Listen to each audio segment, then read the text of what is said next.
नमस्कार मित्रो, आज आपण अँटी मनी लॉन्ड्रिंग प्रिव्हेन्शन ॲक्ट 2002 या कायद्याअंतर्गत देशातील बँका व वित्तीय संस्थांना financial intelligence unit government of India यांच्याकडे जे वेगवेगळ्या प्रकारचे अहवाल किंवा रिपोर्ट्स सादर करणे आवश्यक असते, किंबहुना बंधनकारक असते, त्या रिपोर्ट्सची माहिती आज आपण घेणार आहोत. विद्यार्थी मित्रो, देशातील बँकिंग संस्थांची नियंत्रक रिझर्व्ह बँक ऑफ इंडिया असली तरी या देशातील वेगवेगळ्या प्रकारचे सस्पिशियस इकॉनॉमिक ट्रान्झॅक्शन्स, त्याचबरोबर देशाच्या अर्थव्यवस्थेस किंवा समाजास विघातक असणाऱ्या वित्तीय व्यवहाराबाबतची माहिती संकलित करण्याची जबाबदारी financial intelligence unit of India यांच्याकडे देण्यात आलेली आहे. त्याचबरोबर या देशातील अँटी मनी लॉन्ड्रिंग ॲक्ट 2002 या कायद्याच्या अंमलबजावणीची जबाबदारी देखील या संस्थेकडे आहे. या कायद्यातील तरतुदीनुसार FIU म्हणजेच फायनान्शियल इंटेलिजन्स युनिट कार्य करत असते. या कार्याशी संबंधित बँकिंग संस्थांना जे काही रिपोर्ट्स सादर करणे आवश्यक आहे त्या रिपोर्ट्स विषयीची माहिती आज आपण घेणार आहोत. तत्पूर्वी या देशातील prevention of money laundering act 2002 याबाबतची थोडक्यात माहिती आपण घेणार आहोत. विद्यार्थी मित्रो, हा कायदा प्रामुख्याने या देशातील ब्लॅक मनी व्हाईट करण्याच्या प्रोसिजरच्या संदर्भातला आहे. हा कायदा ब्लॅक मनी व्हाईट करण्याच्या प्रोसेसला रिस्ट्रिक्ट करतो.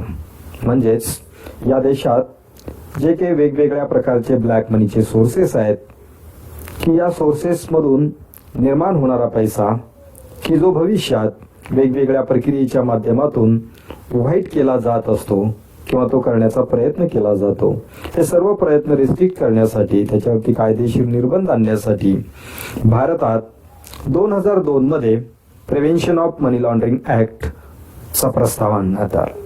तथापि या कायद्याची प्रत्यक्ष अंमलबजावणी 1 जुलै 2005 पासून भारतात सुरू झालेली आहे. या कायद्याच्या तरतुदीमधील 2 महत्त्वाच्या बाबी की जो आपल्याला या ठिकाणी समजून घेणे आवश्यक आहे. हा कायदा पैसा आणि त्याच्या लॉन्ड्रिंग प्रक्रियेशी संबंधित आहे. पैसा म्हणजेच या देशातील करन्सी नोट्स अँड कॉइन्स, आणि लॉन्ड्रिंग याचा अर्थ असा होतो की ब्लॅक मनी व्हाईट करणे. म्हणजेच थोडक्यात लॉन्ड्रिंग ही प्रक्रिया वॉशिंगशी संबंधित असते. आपण लॉन्ड्री हा शब्दप्रयोग व्यवहारामध्ये अनेक वेळा त्या ठिकाणी वापरत असतो. त्याच अर्थाने या ठिकाणी या शब्दाचा प्रयोग करण्यात आलेला आहे. म्हणजेच जो ब्लॅक मनी आहे तो व्हाईट करण्याची जी प्रक्रिया असते त्यास मनी लॉन्ड्रिंग असे म्हटले जाते. आणि या कायद्याचा उपयोग अशा प्रक्रियेस रिस्ट्रिक्ट करणं, त्यावरती निर्बंध घालणे आणि त्यामध्ये समाविष्ट असणाऱ्या वेगवेगळ्या घटकांना कायदेशीर तरतुदीनुसार शिक्षा देणे या प्रकारच्या विविध तरतुदी यामध्ये आहेत. तथापि या कायद्याची प्रत्यक्ष अंमलबजावणी करण्यासाठी विशिष्ट यंत्रणेची गरज असल्यामुळे भारत सरकारने 2004 मध्येच financial intelligence unit of India, ज्यास आपण FIU इंडिया असे आपण म्हणतो, याची स्थापना केलेली होती. आणि या संस्थेकडे 2005 पासून या कायद्याच्या प्रत्यक्ष अंमलबजावणीची जबाबदारी ही सोपवण्यात आलेली आहे. फायनान्शियल इंटेलिजन्स युनिट हे देशातील शोध यंत्रणेस आवश्यक असणारी गोपनीय माहिती किंवा इंटेलिजन्स इन्फॉर्मेशन प्रोव्हाइड करण्याचे काम करते, की जी इन्फॉर्मेशन प्रामुख्याने फायनान्शियल ट्रान्झॅक्शनशी संबंधित असते. यासारख्या सिमिलर काही यंत्रणा CBI असेल, त्याचबरोबर इंटेलिजन्स ब्युरो असेल, अशा अनेक वेगवेगळ्या प्रकारच्या सिमिलर सिस्टम काम करत असतात. तथापि FIU ही संस्था केवळ फायनान्शियल इंटेलिजन्स इन्फॉर्मेशनशी संबंधित आहे. म्हणजेच काही गुन्हे वित्तीय बाबतीमधले जे घडण्याची संभाव्यता आहे, शक्यता आहे, अशा गुन्ह्याबाबतची माहिती पूर्वीच त्या ठिकाणी संबंधित शोध यंत्रणेला उपलब्ध करून देऊन त्याच्यावरती नियंत्रण ठेवण्यासाठी या संस्थेचे योगदान हे अत्यंत महत्त्वाचे मानले जाते. भारतातील प्रिव्हेन्शन ऑफ मनी लॉन्ड्रिंग ऍक्टच्या अंमलबजावणीची जबाबदारी व त्याबाबतचे अधिकार हे FIUच्या डायरेक्टर्सना देण्यात आलेले आहेत. त्याचबरोबर FIU ही एक इंडिपेंडंट अथॉरिटी म्हणून कार्यरत असल्याचेही आपणास दिसून येईल. त्याचबरोबर या संबंधीचे जे काही रिपोर्टिंग असेल, संपूर्ण रिपोर्टिंग हे थेट economic intelligence council of India यांना केले जात असते, की ज्याचे अध्यक्ष या देशाचे वित्तमंत्री असतात. ही अशा प्रकारची एक यंत्रणा, विशिष्ट प्रकारची व्यवस्था या देशातील वित्तीय फ्रॉडवरती नियंत्रण आणण्यासाठी सुरू केलेली किंबहुना कार्यरत केल्याचे आपणास दिसून येईल.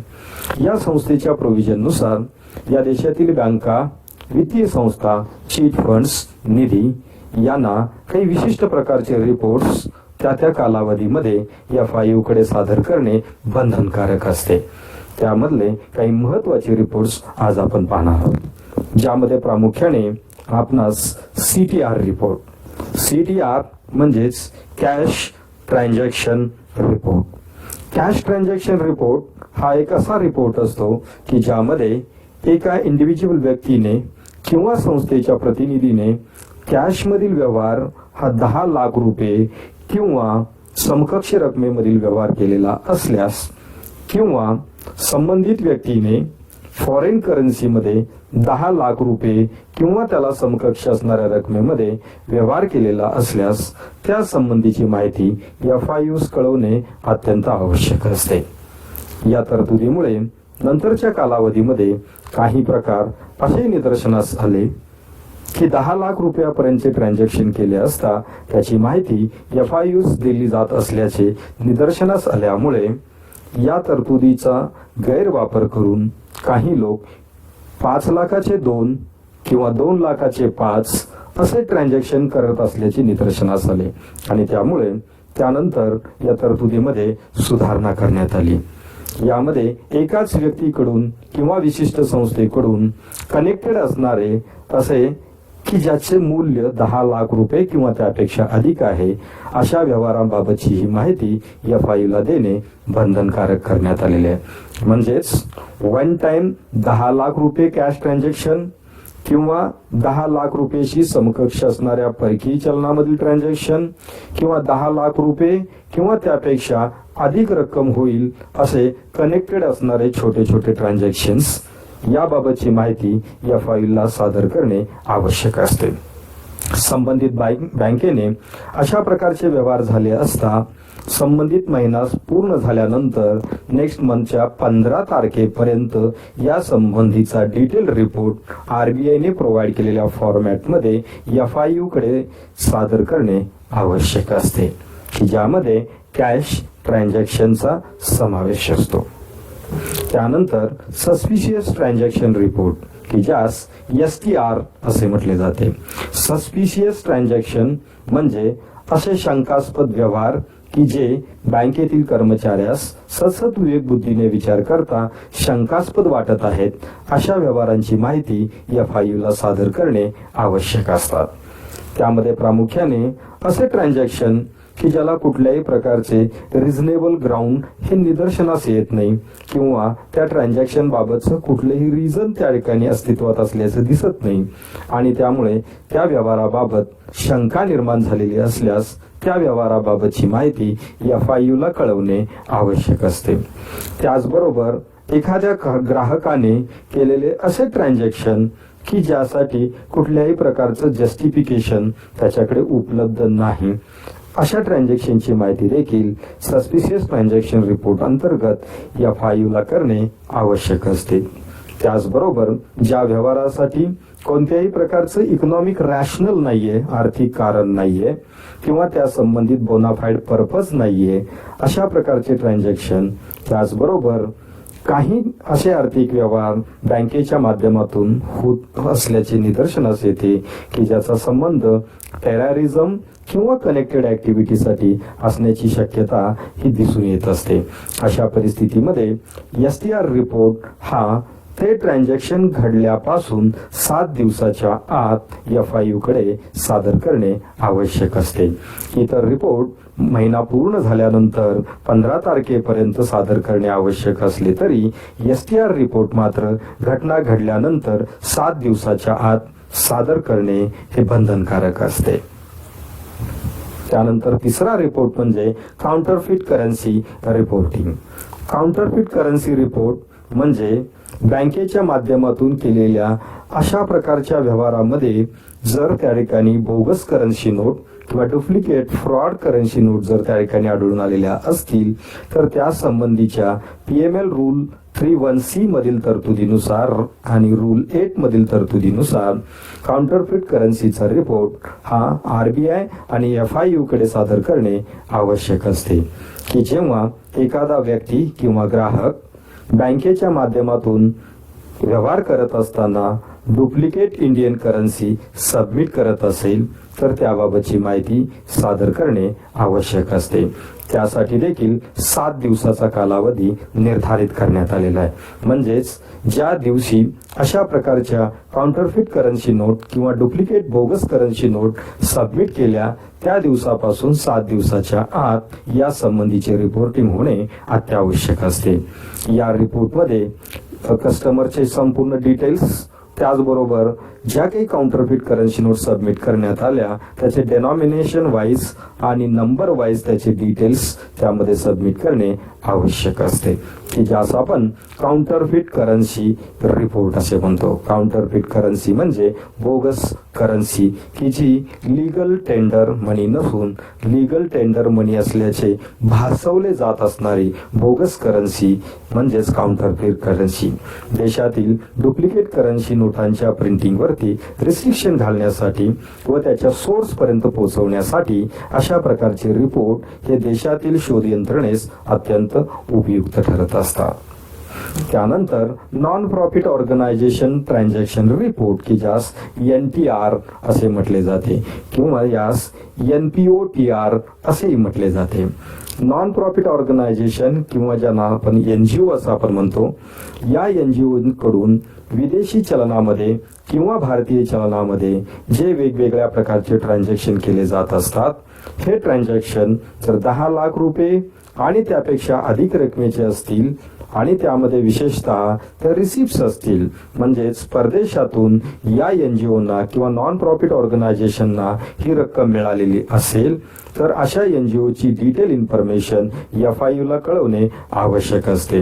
याचा उपयोग या देशामध्ये आतंकवादी कारवाई किंवा अंतर्गत त्या ठिकाणी धोका निर्माण करण्याच्या हेतूने कार्यरत असणाऱ्या काही संस्थांचा शोध घेण्यासाठी NTR रिपोर्टचा उपयोग FIU ला होत असतो.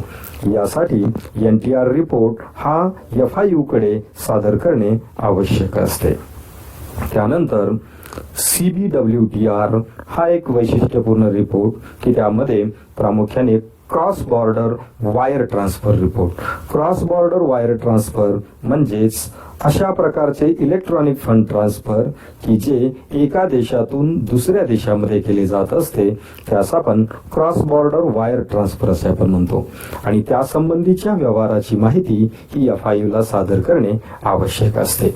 यामध्ये प्रामुख्याने भारतातून परदेशातील बँकेमध्ये फंड ट्रान्सफर करण्यासाठी society for world wide inter bank financial telecommunication, society for world wide inter bank financial telecommunication म्हणजेच स्विफ्टच्या माध्यमातून हे फंड ट्रान्सफर केले जात असतात.